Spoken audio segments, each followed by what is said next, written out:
Right, I think that's part of it is like it's so unique because it's not a natural thing. You know what I mean? The music brought us together. Back together. You can't lose. If you never give up, you can't lose. You can't lose if you never give up. Yeah. And mama's gone and the papa's off in Decatur.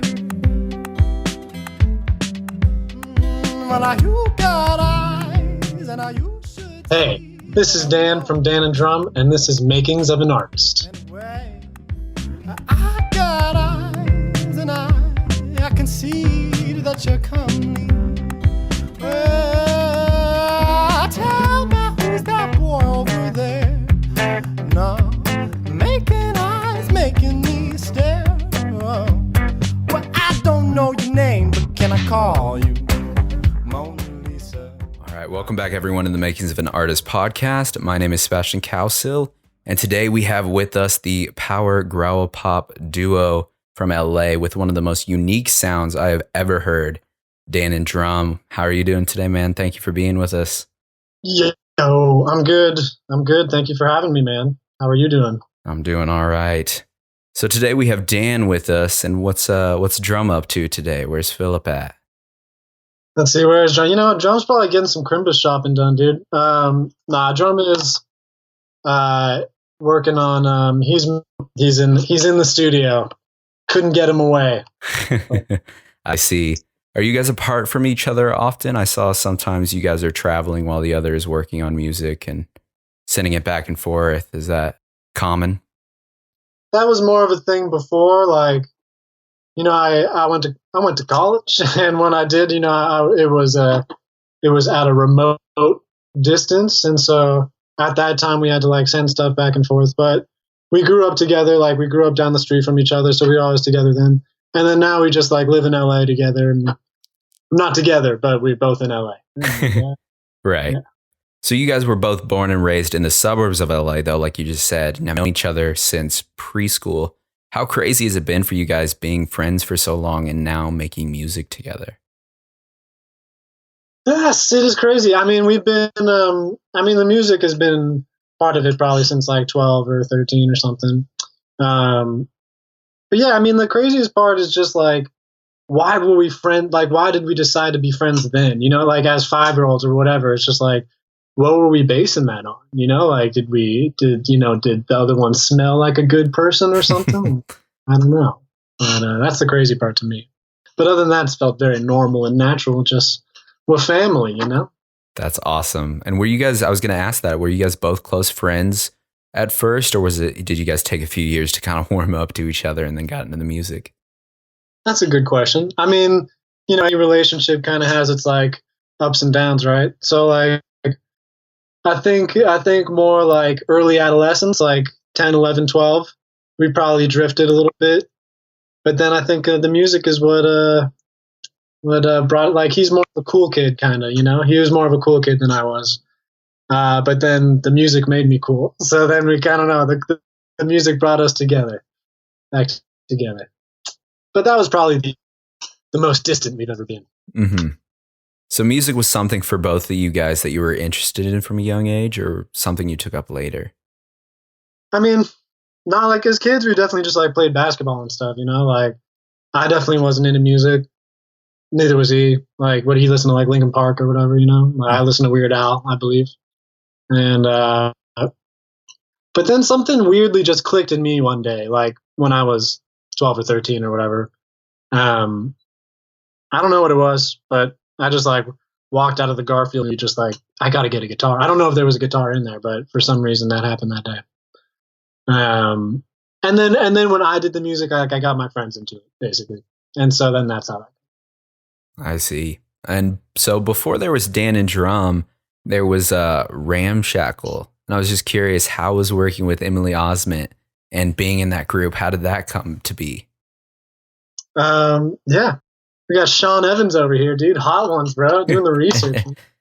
No, yeah. That was in college. That was in college too. She actually went to the same college, and we actually were in the same dorm. And then we were actually in the same music class. And then one day in that music class, the teacher was like, "Okay, guys, like bring in whatever you're working on or anything." And so then I brought in some Dana drum stuff, and she was like, "Oh, cool." And so then we started doing stuff together. And then yeah, we did. We had some nice country alt country folk times, and yeah, it was a good college experience. It was a lot of good experience for sure. Like playing venues I wouldn't have played at that time. Mm-hmm. Before her and that group, were you guys involved? Were you and Dan and Drum involved in any other bands, or were you guys working on music together or apart at that point? Yeah, I mean, as earlier alluded to, I'm a little bit of a weirdo. So like, there weren't any other friends to make other bands with, like, so it was pretty much, yeah, just me and him, or yeah. When exactly did you both start making music together, you and Drum? If I had to put an exact day on it, it would probably be, okay, this will be the first time. Let me think.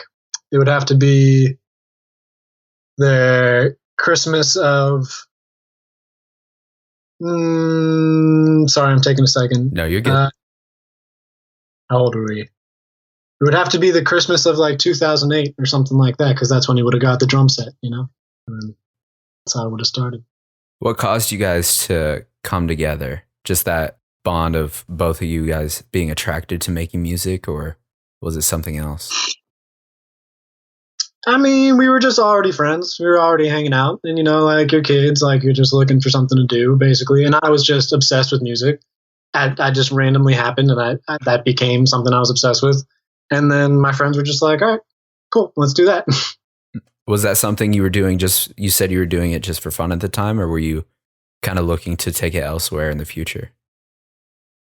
Well, I was only like 12 or 13. I mean, I definitely dream big, but I had no idea. When you guys started making music together and kind of taking it seriously, what would you say was the hardest part for you? Singing. I wasn't like a naturally good singer. Like I wasn't horrible. Like I could carry a tune, but I just wasn't naturally a good singer. And I think a lot of people would be surprised to, I mean, that sounded douchey, but I just mean like, if you heard my voice then and you hear my voice now, it's just very different. Really? Which I guess. So the sound that you have now, I think is so unique. And I think a big part of that is because of your voice, but that wasn't something that came naturally to you. Right. I think that's part of it, is like, it's so unique because it's not a natural thing. You know what I mean? It's like, I'm forcing it. I'm trying to make it happen, so it's not something you're used to. We're just like a naturally talented singer. Like you'll hear that all the time. But I mean, it's always like that. I mean, not always, but like Paul McCartney has a beautiful voice. Paul Simon has a beautiful voice. Like, right. Like Lou Reed, Bob Dylan, anybody that's like trying to say something, you got to get pretty lucky to also have a beautiful voice at the same time, Mm-hmm. If you were to describe your guys' sound in a few words, how would you describe it? Well, I've answered this question before, so I have this answer prepared. And the 3 words will be bouncy, sinewy, and intellectual. That's how I would describe it. For those who are listening who may not know your music very well, what song would you say represents your sound very best? Maybe Taste Like, because it's got the riffs, and it's got the bass, and it's got the beats, and it's got the singing. Yeah. Where exactly does the inspiration for this sound and your music in general come from, would you say? Well, like ever since I was a kid, like, and especially when I was a kid, like I didn't get songs that didn't have riffs, like if a song was just chords, or if it was just like even just like a well-produced like pop song that's just like synth chords or whatever, like I just didn't get it. Like, I don't know, there was no, like, I couldn't latch onto it. And like, obviously I've evolved since then, but like, I feel like riffs are the fundamental unit of music. You know what I mean? Like a melody is just a long riff. Like, I don't know. It's all about the riffs for me. And so I guess when you say riffs, you think like, no, but like, just this little repeated phrase. Anyway, so I think it's all about riffs. And then, so I always just started with a little riff.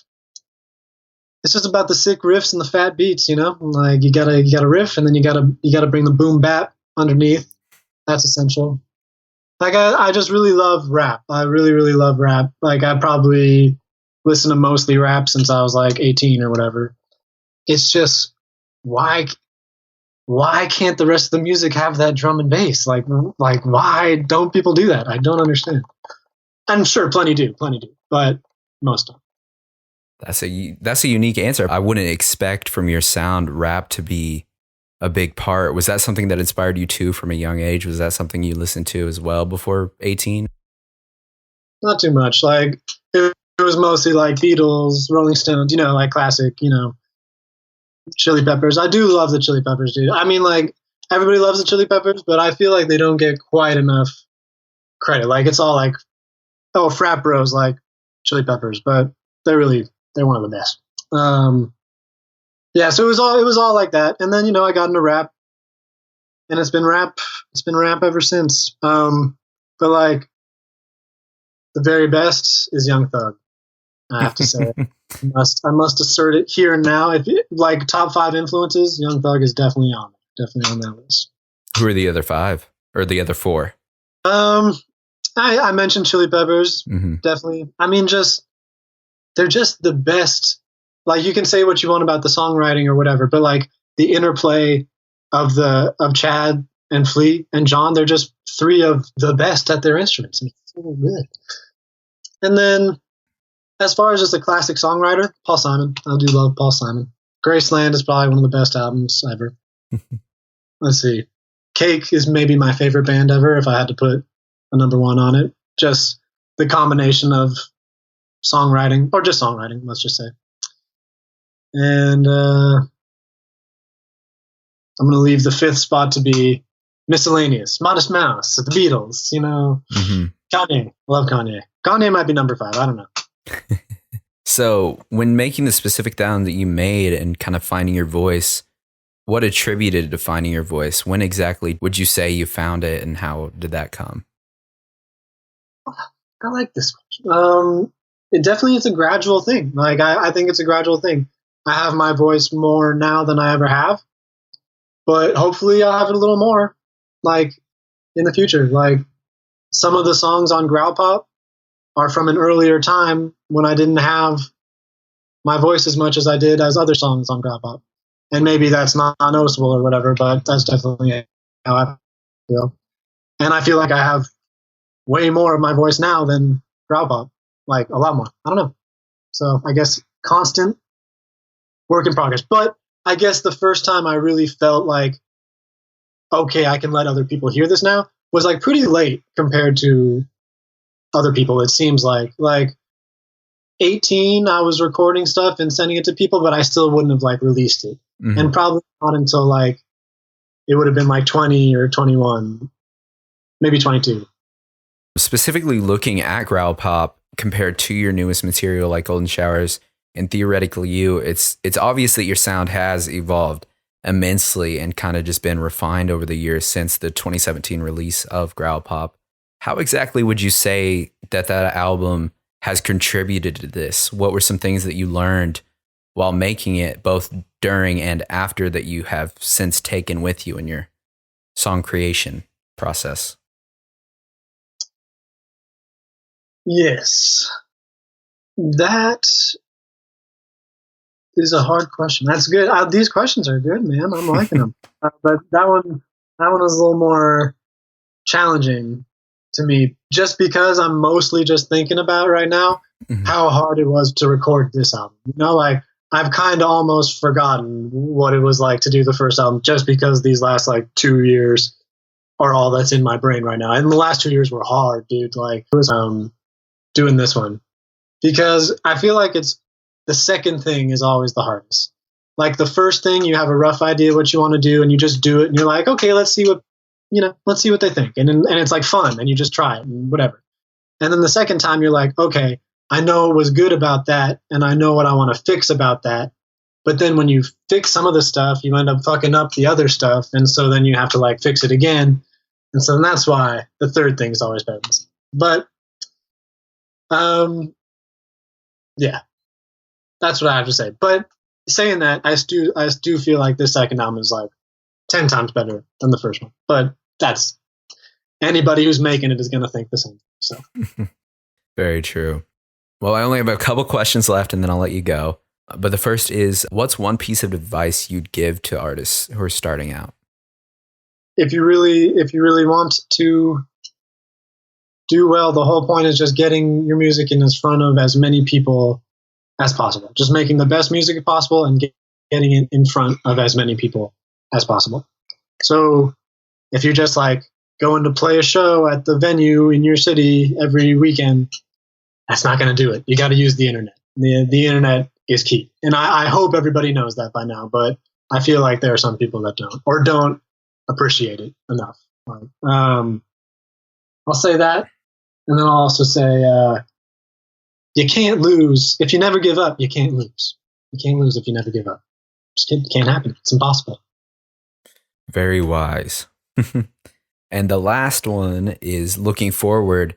What's next for Dan and Drum? You know, you talked about the last couple of years working on this next project. And I saw in a recent post when you guys played in San Diego that you guys played for them some tracks that haven't been, given to us yet. Will we be hearing those sometime soon, or what can you tell us about that?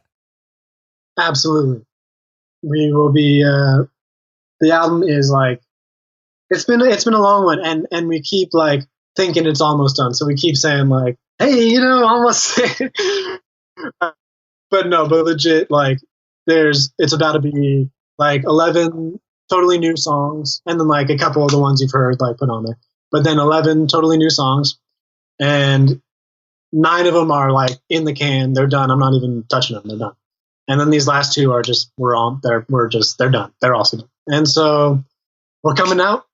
It's going to be called The Album. It's going to be called Sweet Factory Grab Bag, because it's just going to be a little mishmash of every little thing, and they're going to be little pieces, and some pieces are going to get stuck to other pieces, and you'll remember some things.